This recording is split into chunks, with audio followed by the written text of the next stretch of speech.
So Bengals beat the Rams the other night on Monday Night Football, 19-16. The Super Bowl rematch was not quite as entertaining as Super Bowl 56 was, no question about it. I picked the Rams. Of course, I was wrong because I thought Aaron Donald would have a massive evening.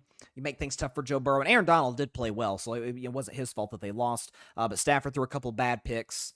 The Rams weren't able to move the offense down the field. They didn't commit to the run, which was odd because they ran the ball really well the first couple of weeks. But point being, Bengals, we let's be honest, we care about more about them than we do the Rams because we view them in a higher, arc than we do LA. So, for Cincinnati, sure, you got the W. Burrow finished the game healthy enough.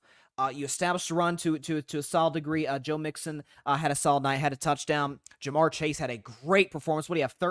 12 catches for $141. Had some big plays down the field. Defense looks really good. The linebacker Logan Wilson had a big night. Here's the problem.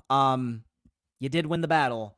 You're gonna lose the war, as the title of this episode happens to say, because it is in an AFC, Bryson's best 10 a little later in the show, in an AFC that is just stacked with contenders. Kansas City, Miami. Think about teams like the Baltimore Ravens, Pittsburgh. My Steelers, I don't think we are contenders, but we're certainly in a position maybe to win a playoff game. And we're in Cincinnati's division. In that division, and certainly in that conference with all a bunch of contenders, the Bengals' best chance to get to the Super Bowl is with a healthy Joe Burrow, and they don't have that. And what reason do I have to believe that things are going to get better from that standpoint for Cincinnati? I say that because they won that game the other night. They absolutely had to. I said their season is over if they lose this game to the Rams. To start 0-3 in that division, in that conference, it's going to be almost impossible to get in with a beat-up quarterback. Even if without a beat-up quarterback, it's tough. But the next couple of games are against the Tennessee Titans, who are reeling offensively, and the Arizona Cardinals. My man Joshua Dobbs, listen, he's Space Dobbs. My man can pull off anything. Okay, Josh, you never know. But Cincinnati's better than Arizona. They should win that game. After that, starting October 15th, all the way to December 4th. That's not December 4th, all the way the rest of the season. Let's just do the rest of the season. Here's what they got from October 15th on, from that would be week 6 on. Seattle, then a bye week, at the Niners, home against the Bills, the Texans, who are, C.J. Stroud looks better every week, at the Ravens, Steelers, at the Jags, Colts, Vikings, at the Steelers, at the Chiefs on New Year's Eve, home against the Browns. And we saw, Joe Burrow he's struggled in his career against the Cleveland Browns and that defense. So props to them. They had to win this game, and frankly, they have to win these next two. To get to 3-3, put yourself in a position where you're at least in the mix for that division, and more importantly, for the playoffs as a whole. But it is, and it's so frustrating.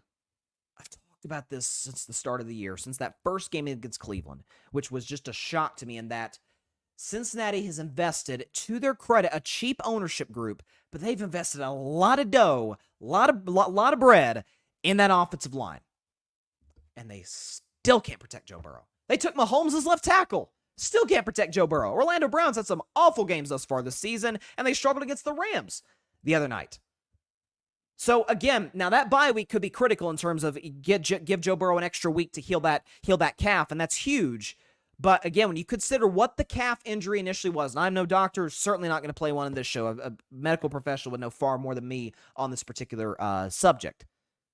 But given that it was a non-contact injury, back in training camp, we saw the video. I played it on Carving It Up Live when it happened back in July.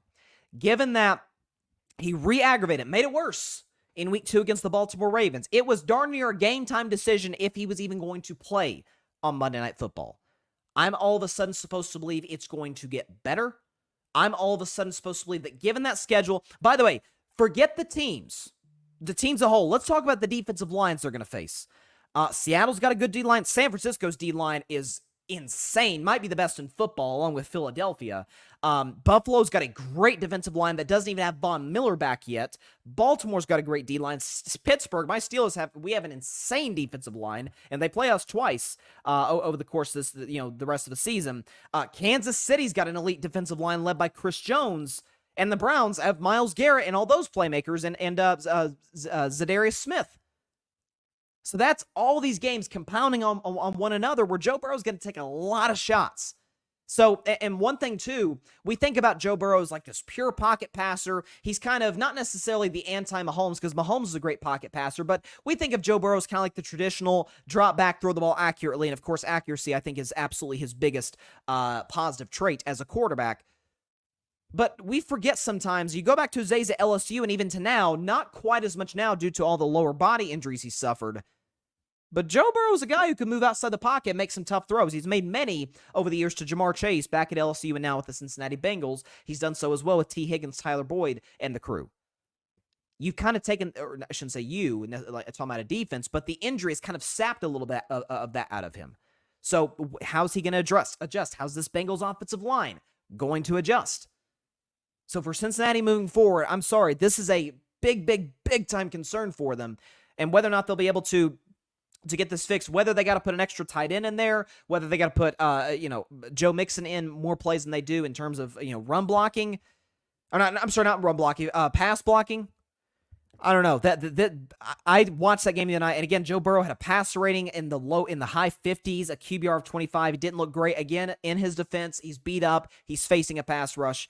But I just don't. You tell me, through 3 games, you look at the Cincinnati Bengals, and we are through 3 games, but this is a major injury. You're telling me that looks like a Super Bowl contender? Are we sure about that? We can think about their resume, and that matters. No question about it. But overall, when you look at the makeup of the team, defense is good. Defense keep them in a lot of games, and that might be the secret sauce for the Bengals to eke out a lot of these wins against these great opponents. But even in that division today, Baltimore's better. First of all, we saw it firsthand because Baltimore beat them just last week, okay, in Cincinnati. Lamar outplayed Burrow in that game. The Ravens' defense looked outstanding. But the Ravens have an excellent defense. I'm going to talk about the Ravens a little later. They got a lot of guys coming back from injury. Ronnie Stanley, in particular, coming back from injury. You've got the Pittsburgh Steelers, who building a little momentum here. When we don't play the 49ers, we look pretty solid. Certainly the defense does, and the offense looks to be picking up a little bit of momentum. And even Cleveland. And God knows, I am not a Cleveland defender or Cleveland apologist. And trust me, if you're a Cleveland apologist, you apologize a lot. But that defensive line, that defense in general, scary. And if Deshaun Watson is somewhat on in terms of his production, look at those receivers they have. Look at the running game, the offensive line. Cincinnati today is the worst team in that division. Today, they are the worst team in that division. No question about it. Thanks so much for watching the show on YouTube, and be sure to go click that big red subscribe button and check out the other clips and full shows from Carving It Up Live, as well as our other incredible content creators here on the Grid Network.